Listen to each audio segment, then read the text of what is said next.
Everywhere I go, everywhere I travel, I see people. The whole planet is full of them. Some walk alone, some with a companion, and others go about in groups. Human beings is the name they go by, and they sure love to live huddled together in big, sprawling cities. They all seem very busy doing this and that, and getting on with their lives. Yep, the people of the world tend to look very productive and in charge. If I went and talked to any of them, if I went and interviewed people and asked each of them whether they think they're in charge of their own destinies, I wonder what kind of answers I'd get. Most of them would confidently say, sure, I'm in charge of my own life path.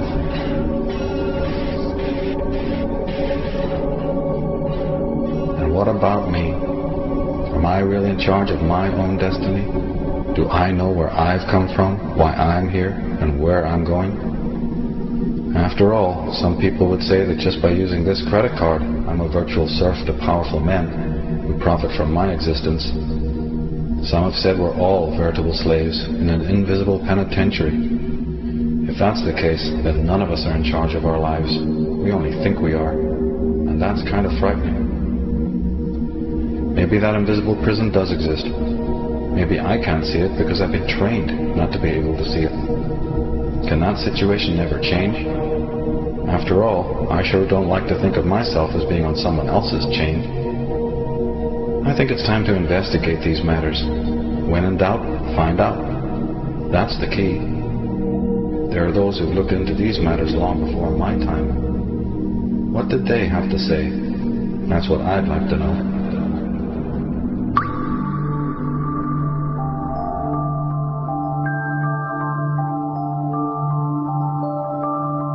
So it says here, there's an interesting caption, it says, "Here stands the new man.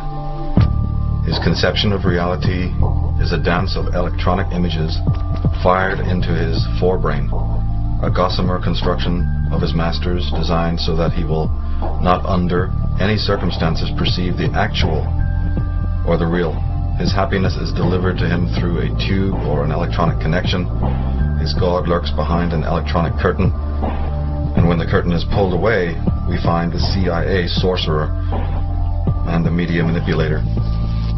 Jim Keith, Mind Control, Mass Control, just one of the fine books on the manipulation of consciousness that he did before he sadly basically was killed. He was one of the people, I think, one of few who understood that the real war is a war on consciousness. It's very important to always remember that it may have so many other permutations. Now we're seeing it's mass killings in America or what have you. But and then all heads turn. As soon as that comes on the little media framed image, then people are shocked. And they turn to that as if it's some sort of freak phenomena or something like that. It's actually, the sad case is it's not freak. And anyone who's really studied mind control understands that mind control is ubiquitous. It's almost the question of who is not mind controlled, as opposed to who is mind controlled. It's just a difference in degree. The whole question of what is consciousness and how it can be manipulated is one of the most crucial questions of our time. In my work, it really goes along with the whole question of the origins of evil. I mean, it's origins of evil / war on consciousness, and the whole manipulation of man's thinking, his behavior, his biology. And this question has distinguished some of the greatest scholars in the world, people like Wilhelm Reich. But in a more modern context, even people like Alex Constantine, Jim Keefe, Jim Marrs to a certain extent has gone into this. Well, in ancient times they used the sword and they used the gun and they used other methods like religion for pushing the populace around and getting people to do what was wanted. But in recent times, in the 20th century, there are new technologies that provide the expertise to control people totally without their knowledge. Means of electronic entrainment, brain control implants, methods of advertising that manipulate us against our will. And this isn't science fiction. This is something that's very documented. The Manchurian Candidate, of course, was about the creation of a mind-controlled assassin who, as I recollect, it's been years since I've seen the film, was going to be activated to kill the president. Now, this is wild science fiction, crazy impossibility, it just complete nuttiness. But then one takes into consideration the realization that Sirhan Sirhan, for instance, after he killed Robert F. Kennedy, was examined by several experts, several hypnotherapists, and they came to the conclusion that Sirhan was under hypnotic control when he killed Kennedy. They don't make a big deal out of that on 60 Minutes, but that just happens to be the fact. There's been others who've theorized, Fritz Springmeier has done some fantastic work on the manipulation of the human brain through technotronic means. What am I saying? It's weaponry, psychic weaponry, radiotronic weaponry that's being used, ELF waves, all sorts of different technologies that are patented. People can go and find out about it, research it, discover it. If you're coming from the world of Ted Gunderson and John DeCamp, we even find out that families who are connected to secret agencies or maybe have been communist spies or who've been part of the Nazi network who've found homes in America, people who are connected to Operation Paperclip and to the NSA. And also to realize that there's also the cover-up campaign against mind control. The people who are perpetrating this, who are putting these sleepers out there, who are planning assassinations, who are behind, Sirhan Sirhan, all the way up through Son of Sam and Mark Hinckley, David Chapman. The list is endless, when you start thinking about it. Jim Jones, this has all been exposed as sort of mind control based cults. But the fact is they don't want the average person realizing this. They don't want, so there's the mind control concept or experimentation, and then there's the smoke screen as well. So you're dealing with two different things here. You're dealing with the fact itself, which is a very interesting study, but then you have all the rebuttal and the general ubiquitous consensus that no, there's no such thing at all. It's the lone gunman. It's the lone nut, or disgruntled teens. When it comes to Columbine and some of these others, just teens gone out of control. Okay, teens going out of control is one thing. Teens with automatic weapons that you can only find from government agencies and military camps is another. And you track back and you find out the history of these people being connected to some of these orgs and institutions and military establishments. David Berkowitz has revealed a great deal from prison about that and the elaborate Luciferian satanic networks that work with mind control on all its levels, and tying into the military establishment. This has been thoroughly documented. In 1993, announced that the entire spree was engineered by a satanic cult, and others had participated in the plot. Of course, everyone had played a role as far as the chanting and the praying. Everyone had a role in that, and understanding that, this was going to be another sacrifice to our gods.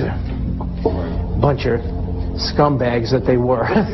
Our gods, Lucifer and his crew, and we said, yeah, this is going to be another one for you, and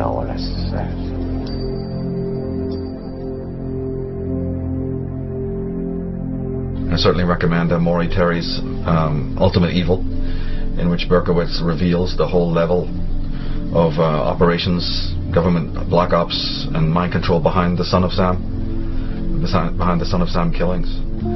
So there's a lot of, but anyone who's really studied this subject for a long time knows that it's not modern. It doesn't just date from the period of, the discovery of America or whatever.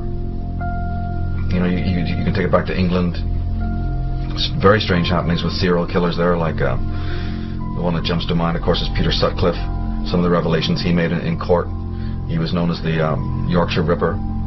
I've made a detailed study of so many of these kinds of personalities, both in America and in England, and the same refrain. It's almost unbelievable how common their refrain is. Not just about their own psychological upbringing with their parents and so on, but during their spree of crimes. They made me do it. Voices made me do it. Hey, Doc, I'm possessed. Do it. Do it. You liar.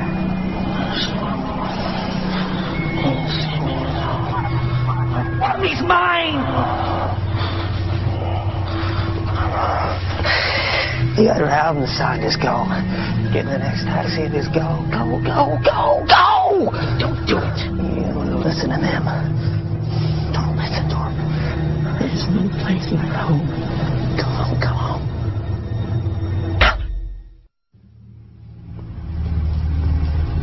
Mr. Lennon?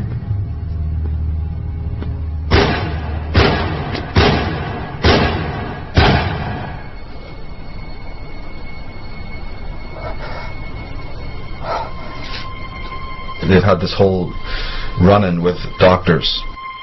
The Hungerford killing, for instance, the name of the perpetrator escapes me right now, but it's the famous Hungerford case, is blatant mind control. And the guy having serious problems, committing his crime maybe within half an hour of having a phone call from his specialist. A bizarre phone call was recorded in which the guy lifts the phone, it's perfectly normal, lifts the phone, puts it down, goes upstairs, gets on his hunting attire, his military fatigues, arms himself to the teeth with all of this, hunting attire, and then goes down, into Hungerford and basically slaughters a lot of people. And then, the normal, ubiquitous, he kills himself out of remorse bit at the end.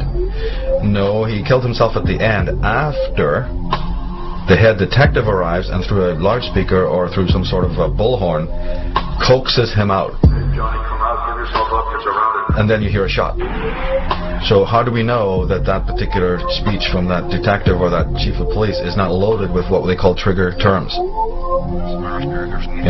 We know it exists in backward masking. We know that codes have been used in the military.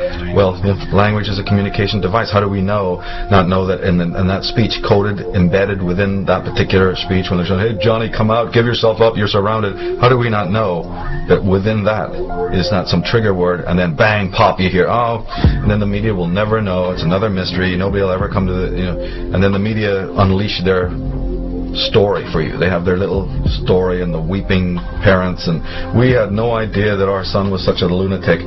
No, the whole world now knows that he's a mass murdering psychopath, but you didn't know.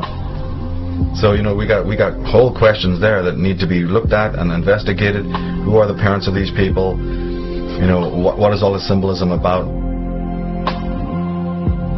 Are these just, disgruntled people? There's a lot of disgruntled people in the world. There's a lot of frustrated, jaded teens, but a lot of them don't, get into Trans Ams and drive them through, McDonald's windows. A lot of them don't go and buy automatic weapons and murder innocent people. So people need to wake up and realize this thing is so much deeper. And then the history of it. The history of it goes back through the Assassins, which was the Islamic, during the Crusades. The Crusaders, the Western Crusaders were absolutely stunned, you see, about how it could be that these Saracens and these Islamic warriors were so unbelievably ruthless and just so dedicated, almost had no fear of death. Of course, then they subsequently find out, after they've been in the Middle East a while, that this is a hashish-based cult. These guys are on the bong before they even get on their horses, and other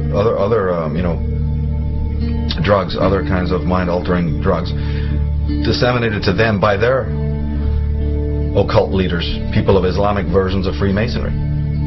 And it's a very elaborate story. In fact, you can pick up this story in, I think it was the book Conspiranoia, but I'm sure that Jim Keith and others have covered this. It's a pretty elaborate story of exactly how the indoctrination process of the Islamic warriors in those days. Basically, it boils down to the fact that they condition you to believe you are an angel, you are serving Allah, and those guys are all the devils, you see, and you killing them is doing great work for Allah and the Prophet. Well, if you're mind controlled into that, you're going to be raging into war and killing and having no problem being very brave and all of that, because you're conditioned to believe that there's no such thing as death, and even after you die, you're going to be surrounded by wonderful, damsels and angelic forms and all of this. So the Templars, later especially the Crusaders, after they had married in with some of these Oriental families and had got picked up a lot of this occult knowledge, started to work it out that, wait a minute, if we could have an army, if we could have agents, if we could have captains and people in our military establishment that had this kind of dedication, we could conquer the world. You see, because remember, England, Britain, is a very small place. Holland, some of the old centers of government are not particularly big. They don't have large populations. They don't have large armies. They can't compete against the great continents of the world. Alexander the Great found that out. So, but wait a minute, if you have one man who's got the power of 10 men because he's been indoctrinated, not only is this chump going to do what you tell him to do, he's also going to be a perfect fighting machine. But it means the removal, does it not, of his normal circuitry of morality. Well, nothing could be easier. Morality, as the philosophers and psychologists have told you, is about paper thin anyway. You only have to say a few choice words to somebody and they've lost their head. So nothing could be simpler. And as these chaps found out, these experimenters, that now we understand is the Tavistock Institute of Human Relations. Now we understand is the, these Frankfurt School and all of these people of the 20th century. But this thing goes way back through the assassins, through the whole drug cult, or the cult of Dionysus, where the mind-altering, again, harkens back to something I've said repeatedly in my work, is that all those things, all those modalities, all those wonderful spiritual occult practices that have the ability to take your soul up, that have the ability to enlighten you, to inspire you, to sharpen your reason, your critical ability, all those things, every one of them has the equal power in the wrong hands to do the opposite, to take you down. It's the difference between sorcery and magic. Sorcery and magic. Never end talking about this. It's a very, very important concept. And all that you see out there in the world today, especially in the media, and most of even the tinkering around with occult subjects, is a form of sorcery. And I'm not the first to have said that. And that's why there's so much insanity down the line, so much misinterpretation. Because toxic individuals in control of, occult information is wrong. It's going to go askew very easily. Because we have a vast misunderstanding of what all this means. But without even getting into all of that, the Bible, is the Bible sorcery or is the Bible magic? Is it a bit of both? So it goes back through the assassins, it goes back through these, and not only them, there's been many cults in the Orient. The Thuggee is another one to be studying, where we get the word thug. Not only were these people funded and created by British money, by the East India Company, the Thuggees were never a problem before the British secret apparatus got there through the East India Company, and wanting to destroy and disempower the native Indians who resisted the infiltration of British elements. They formed a criminal organization, the Thuggee. They funded these, bong-smoking Shiva worshippers or whatever they were, Kali worshippers, who were no threat to anyone. Nothing more than a simple faction, easily taken care of in the region. Suddenly have thousands and thousands of pounds. They're infiltrated by specialists from Britain, from the East India Company, to start plaguing the region, you see, and causing upheaval and disruption, by which the British government hid behind. The triads, the Tong, the list is endless. So this understanding of allegiance and realizing what a fragile, pathetic creature human beings are anyway, so totally traumatized that it's very easy to just, paint over or even completely erase the human sensibility, the human sensibilities of morality and so on. And it goes right back into the question of religion as well. Religion is very tied up into this, because you're not appealing to man's reason when you're dealing with mind control. That's the first thing. You're dealing to man's irrational self, which is why people like myself are so adamant about developing the reason and developing man's higher, levels of consciousness, because then there's only chance of being immune. But that's not the agenda of religion. That's not the agenda of the mind controllers. They want to drag you down into an irrational, limbic, mammalian, reptilian, level of consciousness, what the Indian Vedas would call the lower chakra drives, and keep you there permanently so that you're confused and terribly weak, terribly psychologically disempowered. And so therefore you're going to seek stability, you're going to seek security through whatever kinds of handrails that are then provided for you by the system. again, the other side of this is you have the problem and you have the historical issue, historical problem, but you also have a new age now in which we have the internet, we have these writers, authors, so we're catching up on the game. We have even movies on the subject, incredibly detailed movies, in fact, that, you know, look into the whole of this. They use their tongues to deceive. The venom of snakes is under their lips. Their mouths are full of bitterness and curses, and in their paths nothing but ruin and misery, and the fear of God is not before their eyes. They have taken the hearts and minds of our leaders. They have recruited the rich and the powerful, and they have blinded us to the truth. Our human spirit is corrupted. Why do we worship greed? Because outside the limit of our sight, feeding off us, perched on top of us from birth to death, are our owners. Our owners. They have us. They control us. They are our masters. Wake up. They're all about you, all around you. Easy to apply now. Recolored in 7 luscious hues. Just... Our impulses are being redirected. We are living in an artificially induced state of consciousness that resembles sleep. Oh, goddamn hacker, that second damn night that asshole's cut in.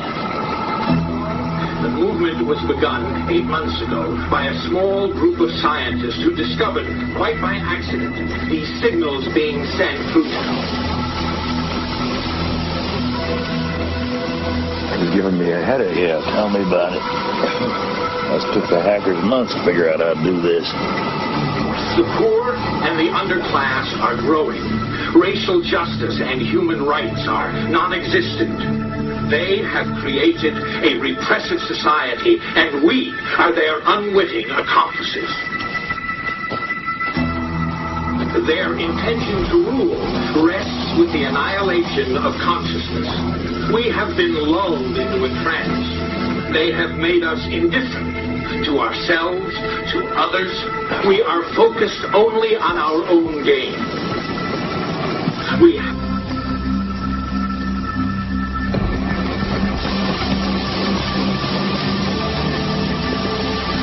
Please understand, they are safe as long as they are not discovered.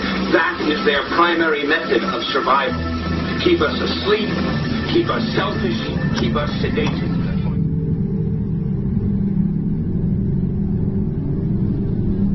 All I would say is that we've got to not trust the media stories when any of these,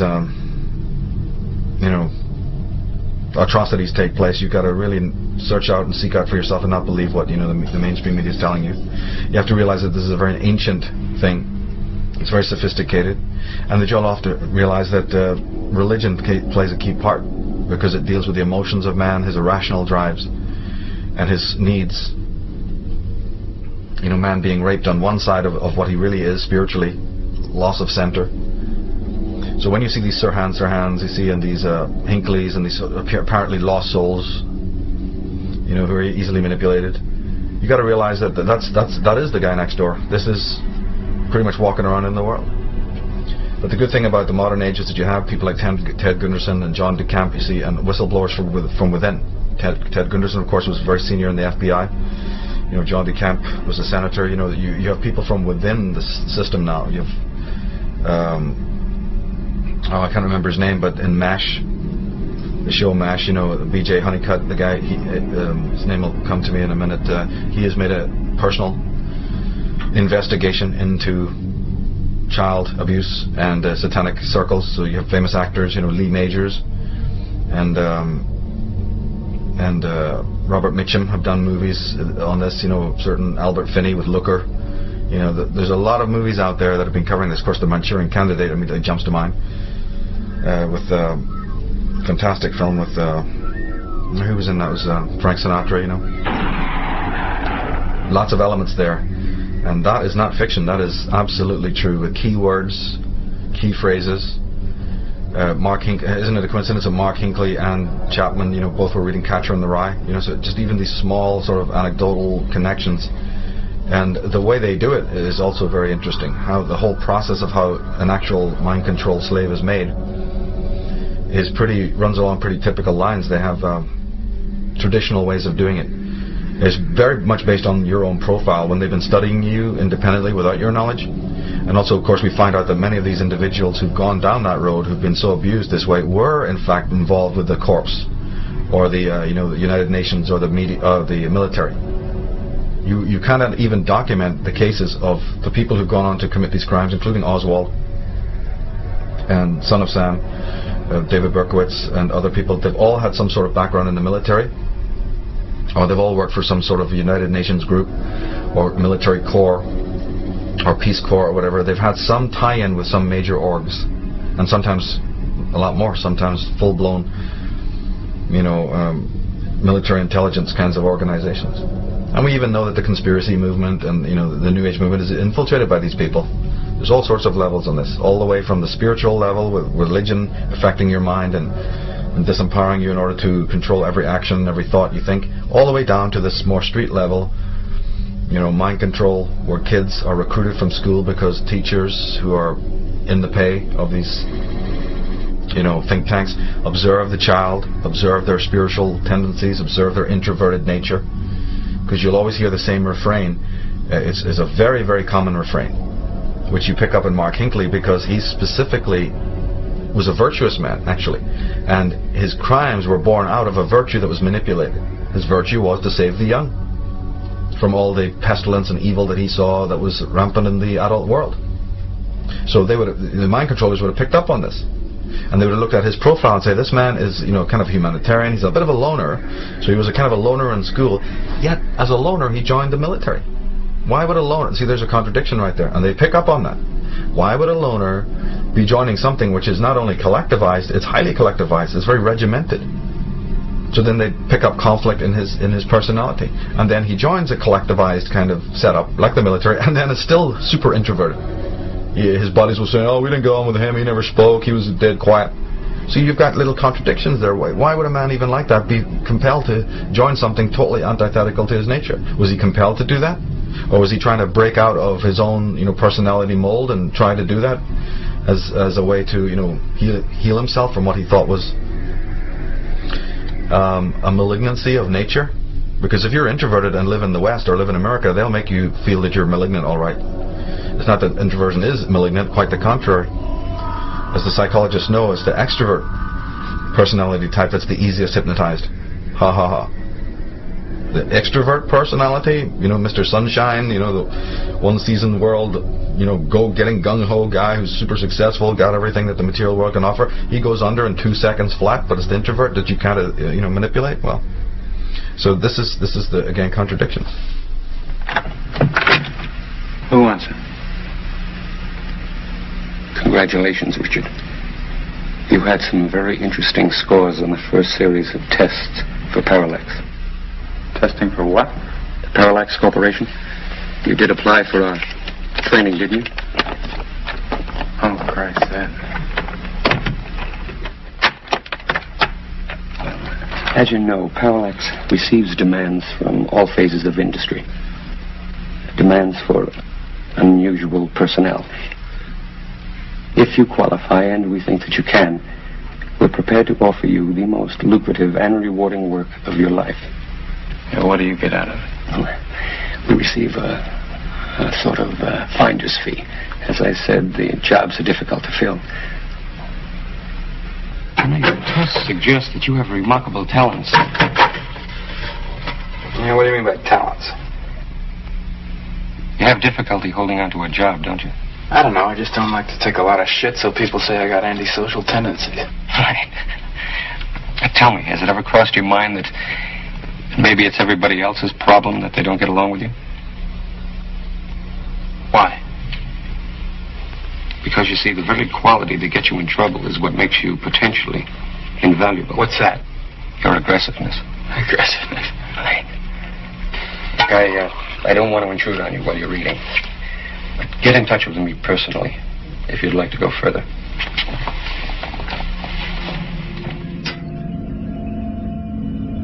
But man is herded like an animal because that's another easy way to control his actions.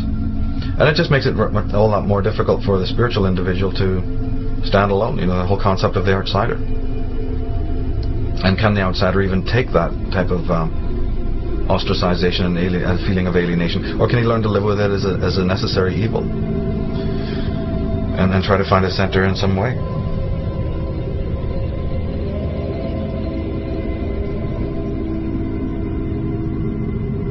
But symbolism is used a lot.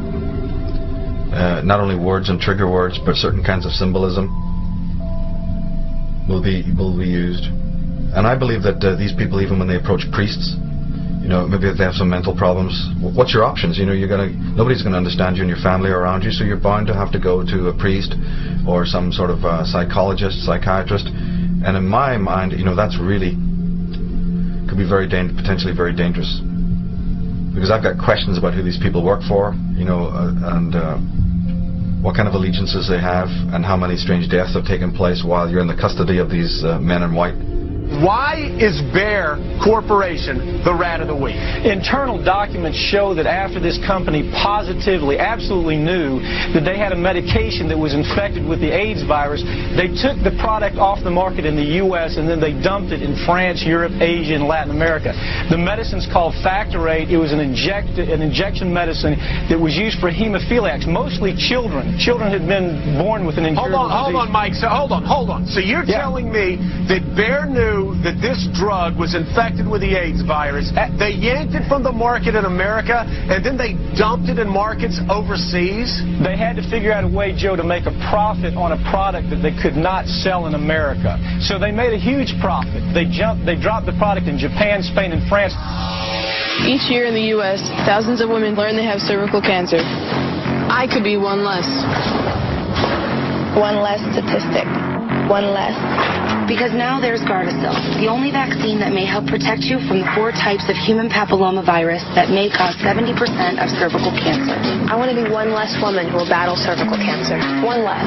Like all vaccines, Gardasil may not fully protect everyone. The side effects include pain, swelling, itching and redness at the injection site, fever, nausea, or dizziness. Gardasil is not for women who are pregnant. Gardasil does not prevent all types of cervical cancer, so it is important to continue with routine cervical cancer screening. Gardasil will not treat cervical cancer. Ask your doctor about getting vaccinated with the only cervical cancer vaccine, Gardasil. Gardasil. Gardasil. Gardasil. With Gardasil, you could be one less. E-L-E-S-S. I want to be one less. One less. O-A-E-L-E-S-S. Collapsed after being given the cervical cancer vaccine Gardasil. Health authorities are urging parents to stay calm, insisting the drug, which is being offered to students in WA, is safe. Brooke Levi thought the Gardasil shot she had on Friday at Engadine High was going to protect her. But now she blames the cervical cancer vaccine for a bad reaction.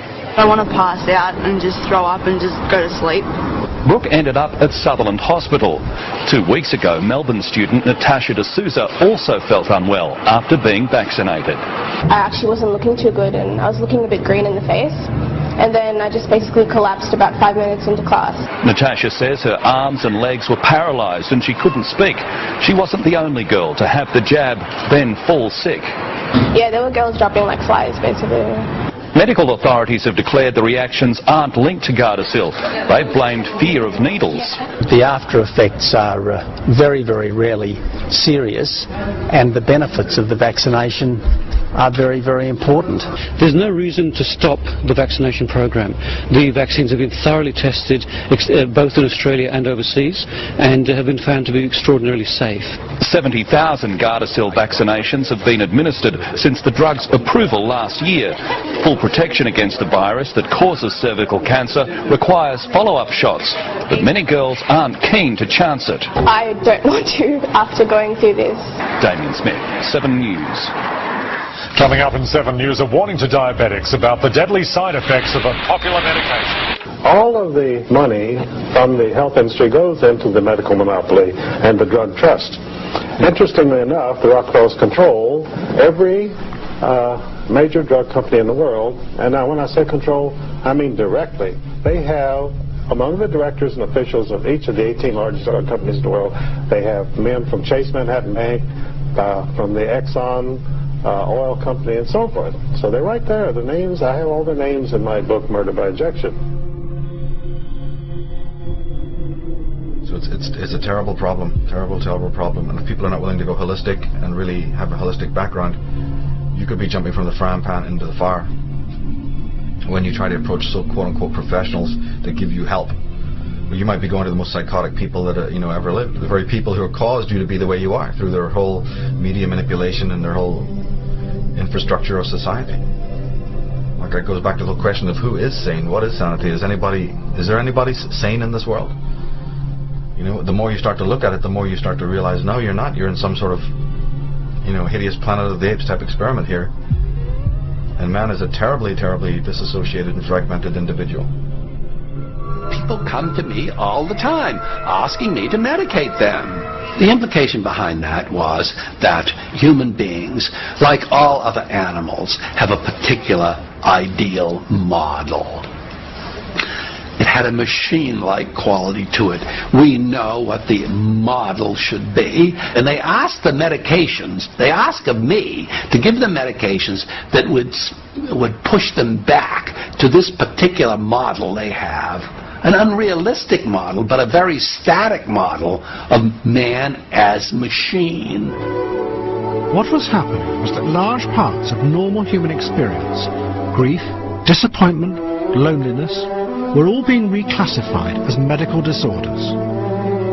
In the process, a new system of management was emerging. The drugs took away those complex and difficult feelings and made the individuals happier. But they also made them simpler beings, more easy to predict and manage, and closer to the machine-like creatures at the heart of the economic models. By using checklists of symptoms about emotions, you have gone out and confused normal human responses to life with mental disorder, and therefore created an illusion of a vast epidemic. A medicalized illusion. And obviously a situation where you medicalize is a situation where your focus will not be on social change, it will be on controlling individuals to fit in properly. That's the subtle and overall danger here, that it could serve our kind of social economic systems needs in a way in which we become more efficient but less human. I'll never veer away from this whole concept of consciousness, the effects on consciousness. So it's really refreshing for me to read people like Jim Keith, and also even Alex Constantine to a certain degree, where he talked about his book Covert War Against Rock, amongst many others, is fantastic, because there's all sorts of little subsections of this mind control game. There's the cult of Dionysus, which is a very ancient cult that has specifically dealt with the concepts of the Solar King, involving a lot of alchemy, alchemical principles. Again, not as people would mostly understand that kind of study, but as I said, any study that is meant to be the uplift of your soul can also be used to drag you right down into a completely anti-human place. And the alchemical message of the 12 steps of the Sun King, like Hercules went through the 12 signs of the zodiac, the 12 trials, and Horus going through the 12 hours of night and the 12 hours of day. Well, you see, they also throw up people's champions who manifest these archetypes, because mythology is full of archetypes, and these mind manipulators and these people who are very familiar with the truth about mythology are able to manipulate stereotypical people, either people in their own bloodline, who then later put before you as, it's just the person next door, the Durans you see in The Cure, and Jim Morrison and all these people, and you don't know who in fact these people really are.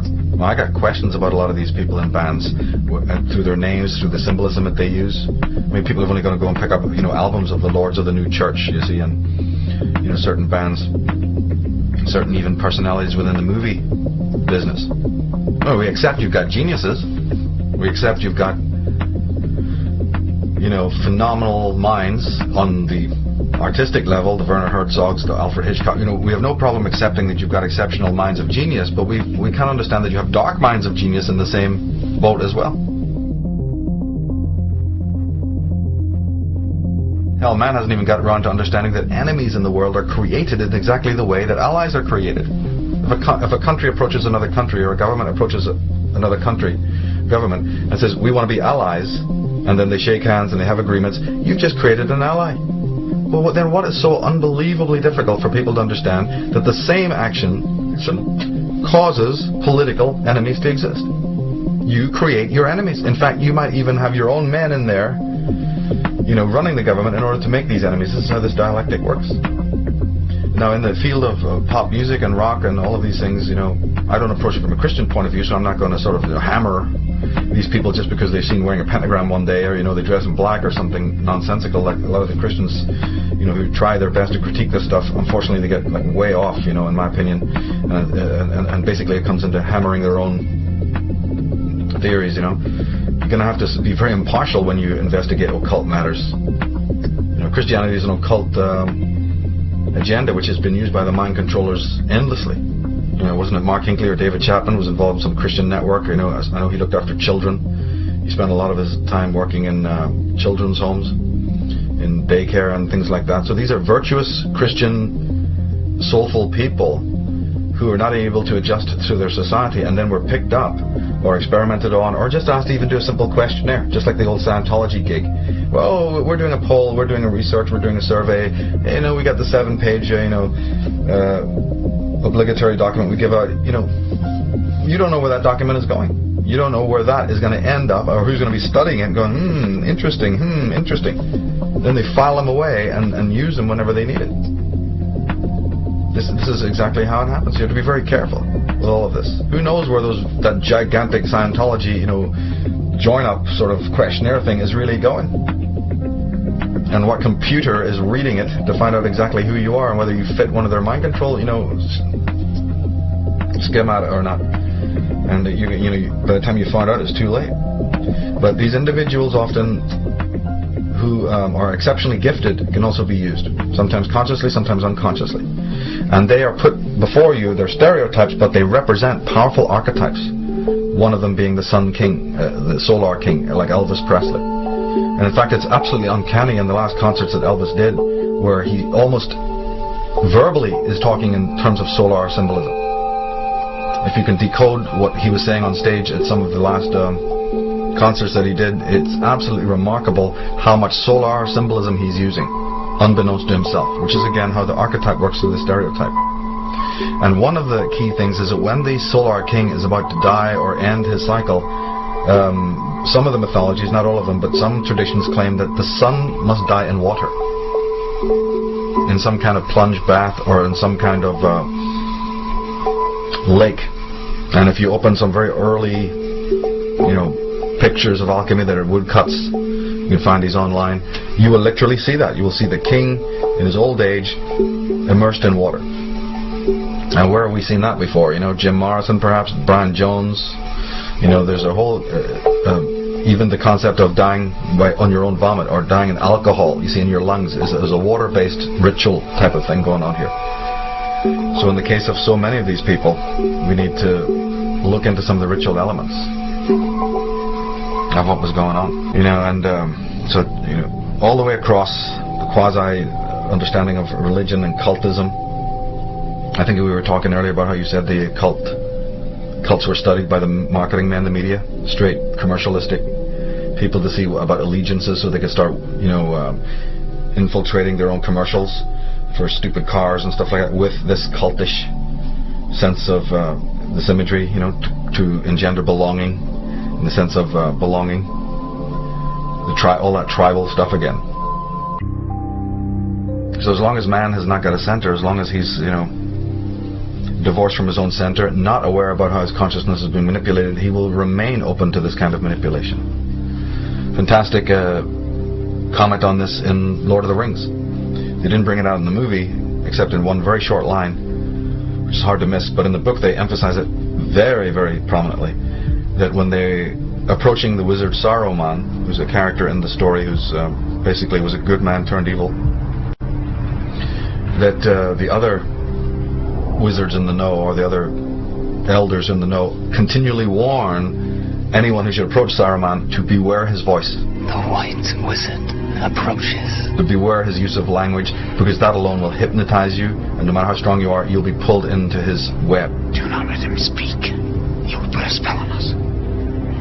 I just loved that. I thought that was fantastic, you know, a very powerful image. They did bring it out a little bit in the movie, but this whole idea of the seduction of a man's voice and the power of charisma, you know, and the ability, and of course the media uses this a great deal. And you have, this ties back into the whole concept of the god Mercury. If anyone's familiar with the symbolism of Hermes and Mercury and Thoth, and the earlier version of all of these gods was Ogma from the Celtic tradition, and even Hern being the origin of the word Herm or Hermes. It's all Irish Druidic. Those gods were the gods of language. Those gods were the gods of words. Those gods were the gods of communication, with the understanding that communication by words is a phenomenally powerful and important weapon of both the good and the bad side. Interestingly, Ogma, the Celtic god, his other two traits was strength. They taught symbolically like this. Okay, so Ogma is the god of language, but he's also the god of strength. Yes, because language is strength. Language is a form of power. Man who knows how to manipulate language and words is strong. What was his title, his name? They call him the Honey Mouth. Ogma the Honey Mouth, because, you know, and I guess there's even Scandinavian, I think Loki had the power of that, almost a hypnotic, you know, ability with words. Art is, like magic, the science of manipulating symbols, words or images, to achieve changes in consciousness. The very language of magic seems to be talking as much about writing or art as it is about supernatural events.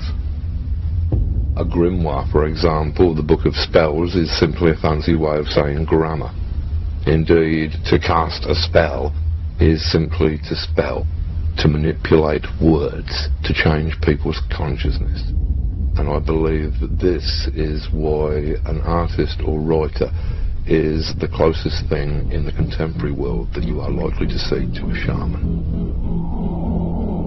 When you hear these talismanic words like control, security, stronger America, strength, realize that they're talismanic words. They're being used against you.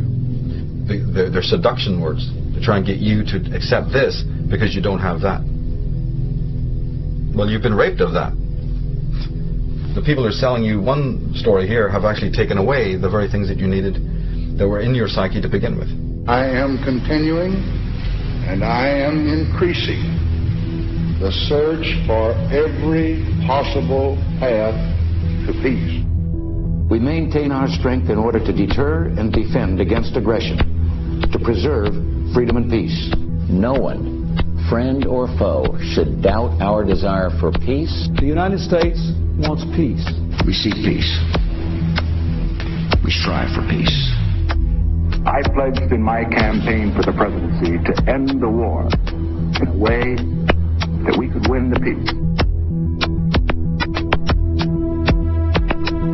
I respect your idealism. I share your concern for peace. I want peace as much as you do.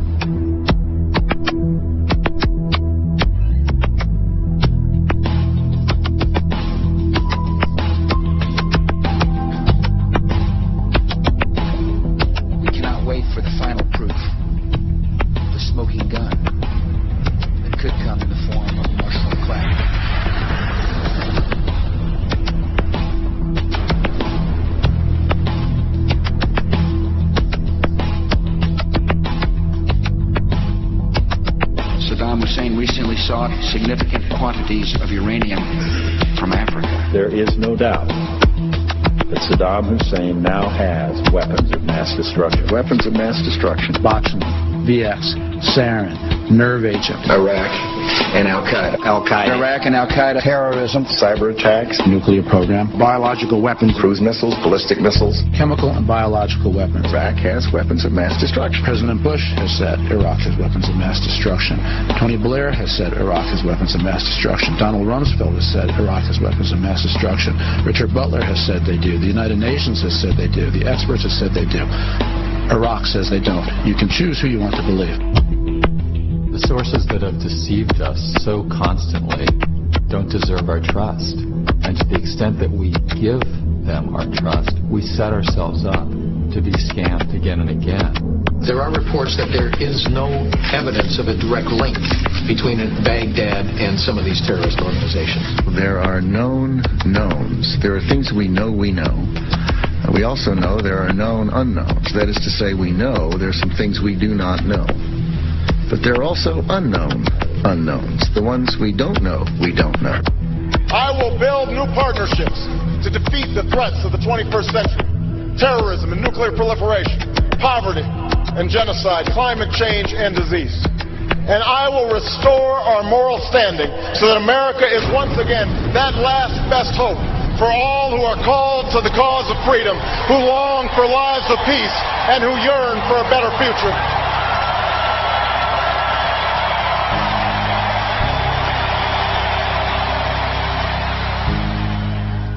And this is used endlessly in the media by the drip feed method of just constantly downloading the same idiotic memes that you consciously would think you resist. But if they're repeated for the 10, 20 years and you've been growing up, before you know it, you're a parrot of all of that. You don't even realize it was implanted. That's the whole point. You're not meant to realize that your thinking is not your own. That's the smokescreen I was talking about. You're not meant to know that you're under hypnotism. You're meant to think you're perfectly normal. So they're going to sell you the most irrational, most satanic, most vile, pornographic lies, but they're going to sell it in a capsule that makes you think that you're perfectly spiritual, perfectly adjusted, totally normal. As this continues, as this process continues, the division between the outsider who's really sane and the unsane gets wider and wider and wider.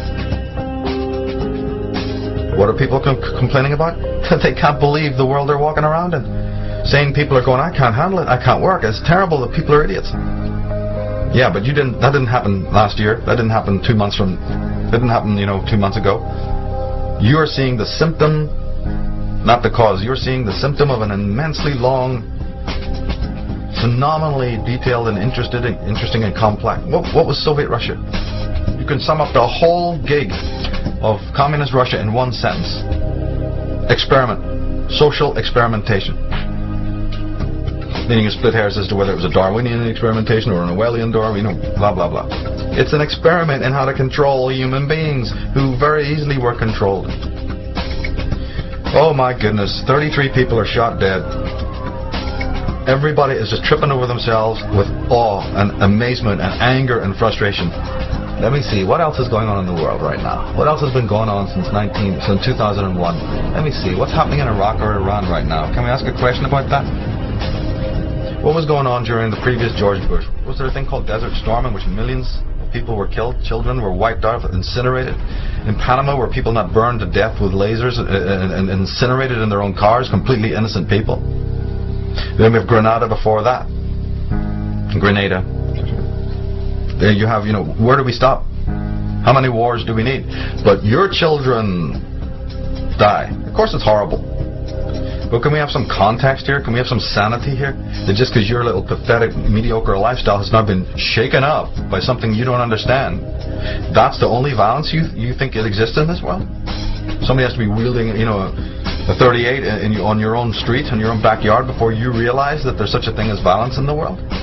I'm here to tell you that all of that kind of violence, including the genocide, including the mega death,